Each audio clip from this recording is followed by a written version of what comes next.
Hello everybody, welcome to the channel, and to Monster Hunter. I hope you guys have been enjoying what we've been putting up on the channel so far. For those of you who don't know, my name is Dan. I'm the co-founder of Extra Credits. You probably have heard my voice if you watch any of our shows in a high pitch from behind a cartoon podium. Anyway, here on Extra Play though, I'm thinking I'm gonna do something a little different. First I'm gonna stop waving, sorry. I thought that it might be fun here on this channel to, well, play some games obviously, but also to talk about game animation with you guys. So, I mean, Extra Credits is a game design focused show largely, but I'm not actually a designer. James is a designer, he writes the episodes, but I am not. I am an animator. I've been working professionally as an animator for about 5 years now. I started out in film, I've been working in games for the last couple years, and been learning a lot actually, because working in games as an animator is very, very different from working in film. But anyway, all of that to say, I thought it might be fun, since I'm still learning so much about game animation, to play at least the beginning of a whole lot of different games and really dive into the animation for all of these games and talking about how their systems are built, talk about what does work and maybe what doesn't work, and just help to explain how game animation works in general for you guys, which hopefully you will find interesting and will hopefully be educational for me as well. And I wanted to start today with Monster Hunter for a couple of reasons. First of all, because, actually no, 3 reasons. First of all, because Monster Hunter is awesome. Second of all, because Monster Hunter has some great, great animation in it. And thirdly, because it gives me the opportunity to talk about a little game animation something that I neglected to mention in our Design Club episode on video game animation. A Design Club episode on Punch-Out for the Wii, which I will link right down here for you guys who haven't seen it or for anyone who wants to refresh on it. I cover a lot of really basic video game animation just stuff in there, so it's a good episode to check out if you've not seen it before. In that episode, you may remember that I talked about the need for animation to feel responsive to the player. And I used footage from Smash Brothers as an example because that game's got some crazy fast attack speeds. Like, you can press the button in that game and the attack will land like a 1/10 of a second later, which is, even for games, that's really fast. And if you play Smash Brothers, you know how responsive and immediate controlling those characters feels. And that responsiveness is really important because by the time you as a player have hit that button, really, in your head, you want to have hit that enemy already. I mean, that's why you hit the button. Anyway, I talked about all that stuff to highlight just how important it is for your player character's actions and animations to feel immediate. But what I neglected to mention at the time was that while it is important to be sure that it always feels like the game's quick to respond to inputs, that doesn't necessarily mean that every combat game should be built around immediate attacks. And that's something I want to clarify today, so let's take a look at some Monster Hunter. So Monster Hunter's got a bunch of different weapons. This one's the Greatsword, it's one of my personal favorites. Now, in general, all of Monster Hunter's weapons, compared to a lot of action games, like faster ones like Kingdom Hearts or God of War or Devil May Cry, Monster Hunter's weapons on average are quite slow. And this is one of the slowest actually, so here, let me demonstrate. I'm gonna hit the button, and let's just count how long it takes, or just observe how long it takes for this attack to hit. So here we go, I'm gonna hit the button in 3, 2, 1, click.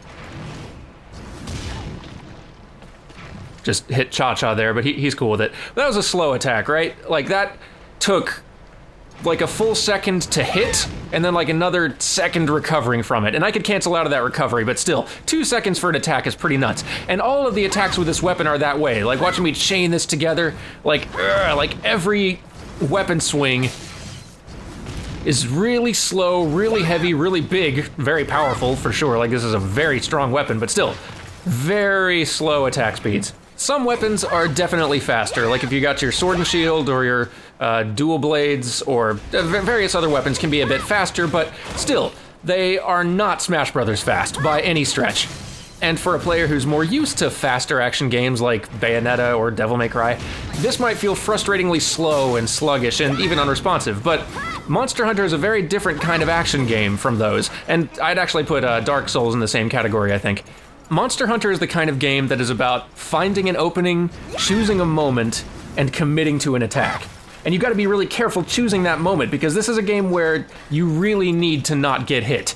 Like, you cannot just go up and start trading blows with a monster here. This game is basically just a long chain of boss fights, and you cannot let them hit you, because they will wreck you if you let them hit you.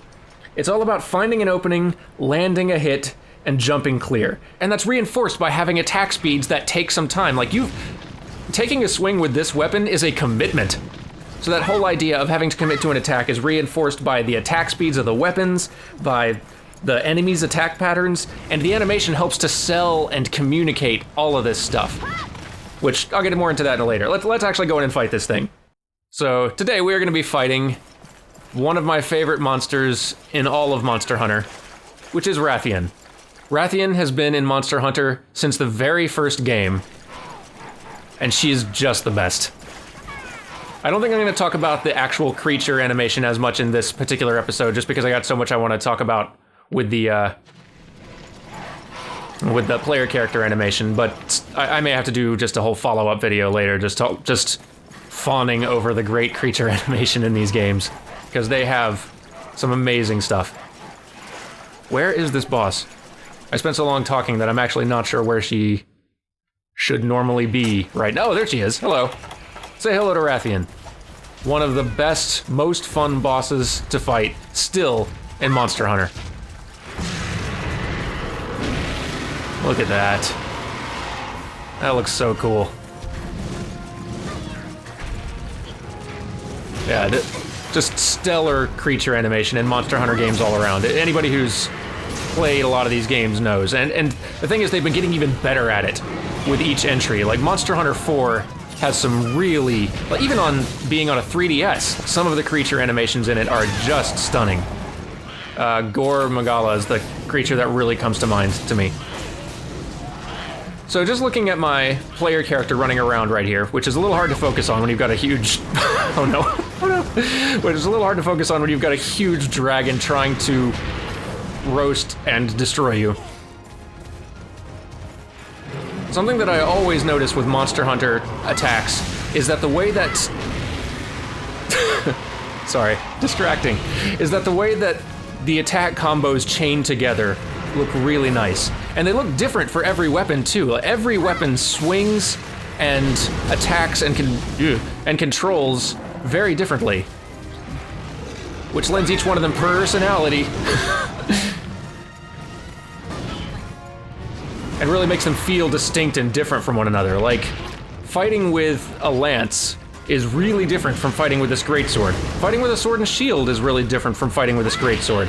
And the approach to taking on different monsters that move with different patterns is completely different depending on which weapon you're using, which is something that's just really cool and fun. You really start to... oh no. You really start to choose your favorite weapons when you play this game. Okay. Okay. I apologize, I'm not playing Monster Hunter very well right now. It's really hard to analyze animation and play well at the same time. But yeah, just looking at... I did paintball her, right? Yeah, I did. Okay, because she's about to leave. She's gonna go somewhere else. But just look at the way that these weapon attacks chain together. And how, like, that one chains... This first attack chains really nicely from having the weapon already brought down and sitting in front of my character. She doesn't lift it all the way back up to a ready position before chaining to the next attack, because it's too heavy and that would take too long. But she does just go right into just swinging it around, and you feel just the immense weight of this weapon. Like, and then the amount of time it takes her for her to lift it back up, and just the effort required in bringing it over her head and picking it back up. I love that the animation in Monster Hunter sells the weight of these things, because there's lots of games that have ridiculously oversized weapons, but Monster Hunter is one of the few that has the character animation and the attack speed really reflect the size. And they're super powerful weapons. Like, this does way more damage than individual attacks swings from a sword and shield would, but you really feel that heft and weight, and it's a big trade-off, and it's a choice as a player. I'm gonna get your tail. Nope, I'm not. I'm gonna miss. Embarrassing. Wow. How about that? She doesn't even notice. That's sad. Hit the tail! Hit the... Well, at least she noticed me. Jeez. Monster Hunter players are just cringing. You know the sad thing is, I'm fighting a low-rank version of this Rathian too. I am ridiculously overpowered with the equipment I've brought to this fight. Mostly because I knew I wasn't going to be fighting very well. But yeah. Enjoy this horrible, horrible Monster Hunter play. Everybody. Ow. I deserve that. See? I went over and committed to an attack when I shouldn't have. Because that's the great thing about this game, too. Like, the stuff that I talked about in Punch-Out, about how... Don't steal my stuff. About how the enemy fighters' attacks have that anticipation moment where they wind up for an attack before they swing at you. All the monsters in Monster Hunter, for every one of their attacks, they totally have that animation moment, too. And you can see it and you can identify it. Like, I know with those 2 steps he just took back, I know from many, many iterations of Monster Hunter that means that backflip little tail swing is coming. And I know that if it hits me, it's going to poison me. And I know that from a lot of experience. And I've seen her do that move enough times that when I see her take those 2 steps back, I know, get out of the way. Do not stand in front of her. Which feels really awesome as a player because you get to just learn how these monsters move, you learn their body language, you learn how to react to them, and you learn where your openings are. Like, there's an opening, hit, roll out of the way. Not that way, but roll out of the way in a different direction so you don't get hurt.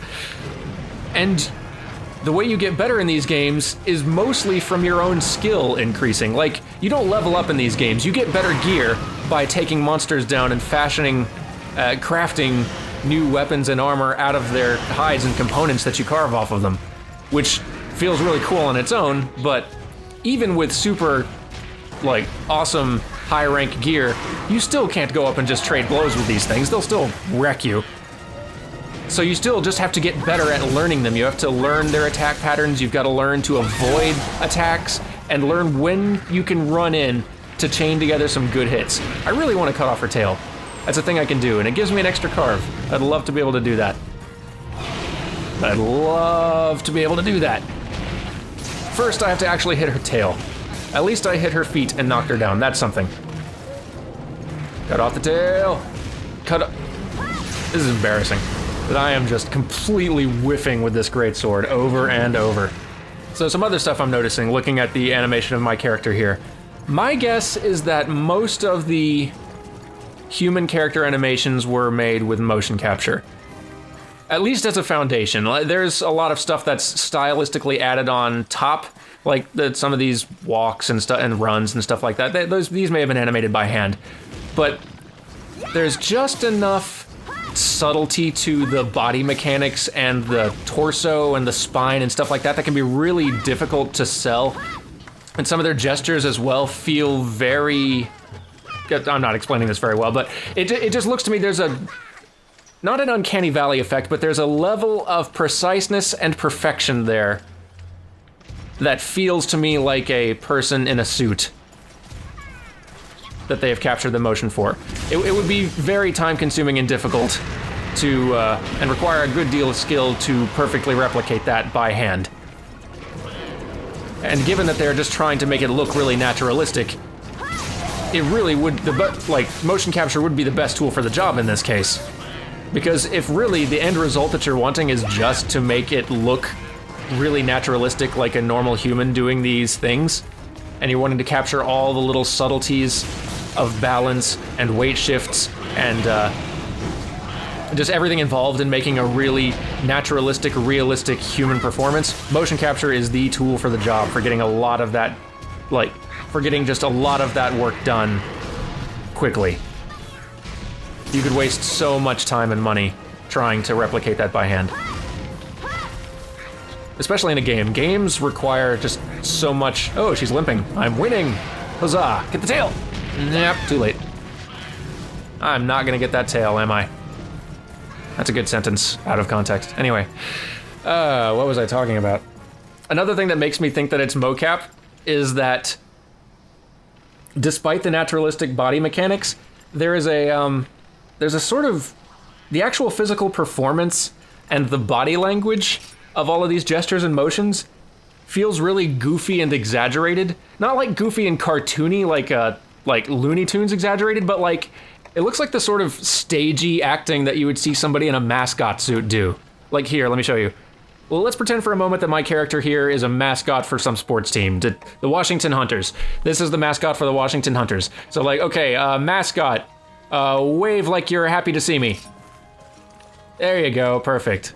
Okay, now your team just scored a goal, cheer! You see just like how broad the body language is, and it's just like, make this action really big and obvious because you're in a mascot suit and you like throw subtlety out the window. Just make this as big and broad and understandable as you can. You're in a mascot suit. All right, mascot, act like you're shadowboxing. Perfect, okay. Prance mascot. That's exactly, that's pretty good prancing actually. What's dancing look like? Oh yeah, there you go. Good job, mascot. Okay, let's do something a little bit less gestury. All right, mascot, pretend some weird cat just gave you a huge meal. It's on a really big plate, and you're famished, and you're starving, and you're just gonna eat it all really fast, like eat it super fast. Okay, ready, go.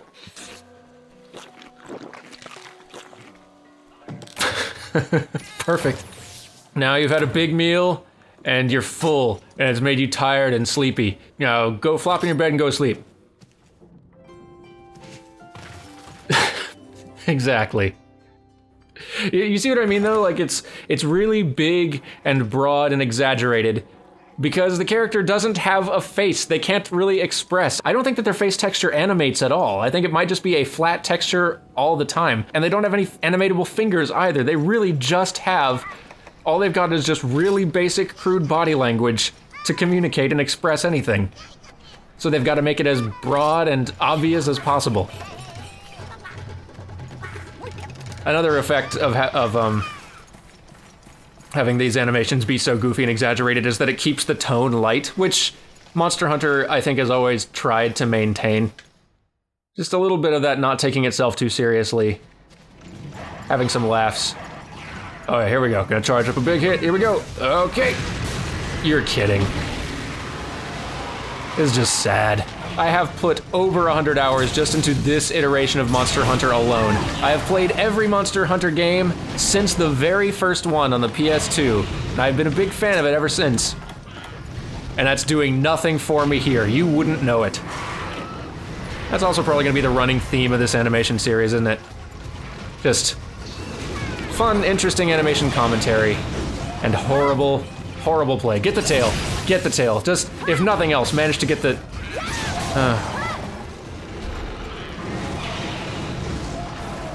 Boy, that creature animation is something else though, huh? Come on, hit the tail.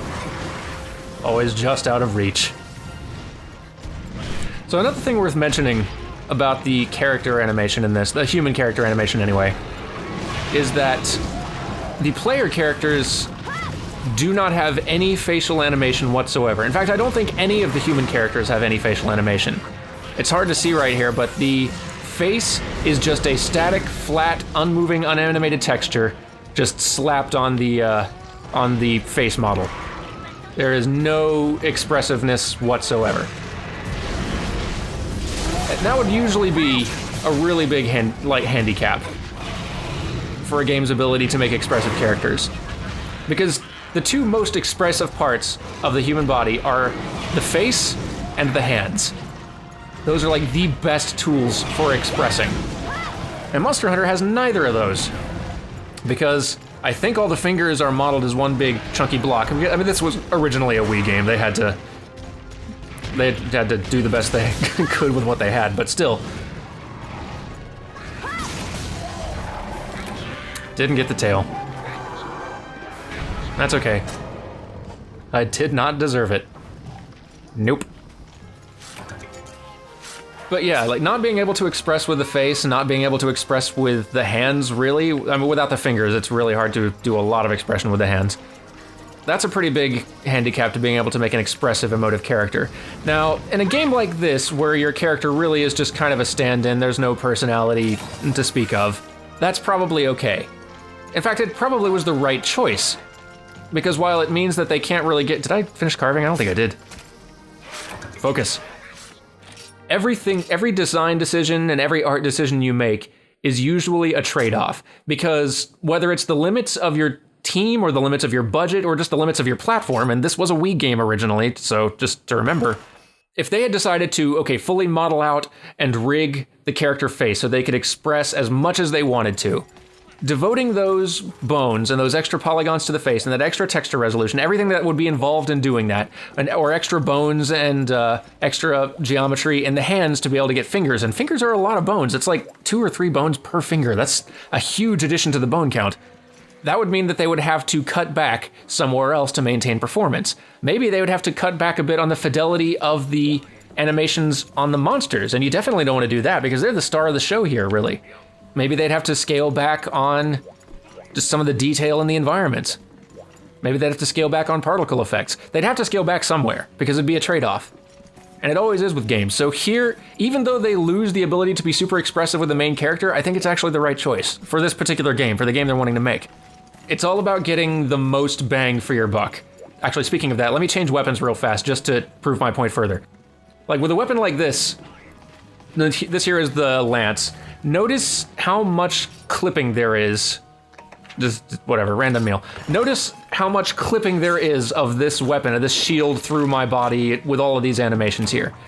That clipping may not happen with every weapon, but there's a lot of character animations that have to be applied no matter what weapon you're choosing. And on some of these weapons, like this one especially, you're gonna get a lot of clipping through geometry and through the character and through just all kinds of stuff. And yeah, that does look unpolished, and they absolutely could have devoted the time and resources to adjusting animations for every weapon so that under no circumstances would you run into any of that clipping. And it would look more polished. But that would also be a buttload of work. And really, like, I mean, would you rather commit that time and effort to getting that extra bit of polish so that people never have to see the weapon clip through something? Or would you rather create an entire set of animations for every weapon underwater so that to add a whole new interesting feature to the game? I know not everybody was a huge fan of it, but it looks great. And it practically doubles the amount of navigation and combat animations you have to make for all of these characters, for all of these different weapon types. That's pretty nuts. Honestly, I think you're gonna get a lot more bang for your buck in terms of what the player experiences out of adding water animations, or adding a new monster maybe with its own set of animations. Even though, yeah, these are flaws, they are weaknesses, they are places where the game may be lacking polish, I think it's the right choice for them, especially because Monster Hunter usually seems to be, despite how big and massive and popular the series is, they do always seem to try to stay efficient with it. I think that's one of the big reasons they've been sticking to handhelds, just because it keeps the budget down. Anyway, I've probably talked enough about Monster Hunter, but I hope you guys have enjoyed this bit of animation nerdery from me. I definitely would love to make some more of these. I got a few games in mind for what to play next and what to talk about. But I am actually curious to hear what sort of games you guys would like me to talk about the animation in. Like I said, I've got a few that I've already got planned to talk about next, and I've got like over 100 that I would love to eventually talk about. But I am curious to hear what you guys would like, because if you guys are wanting to hear about something that I've not got on the list yet, then I should definitely add it. Or if it is on the list, then I should bump it to the front. Anyway, yeah, let me know in the comments if you guys have any games you'd like me to play and talk about the animation in. Or if you want me to come back to Monster Hunter sometime and talk more about the creature animations, let me know about that too. Anyway, that's enough for now. I will see you guys next time. Thank you for watching, and bye. I'm trying to wait. No, don't clap. Stop, no. Come on, and bye. I'm waving now.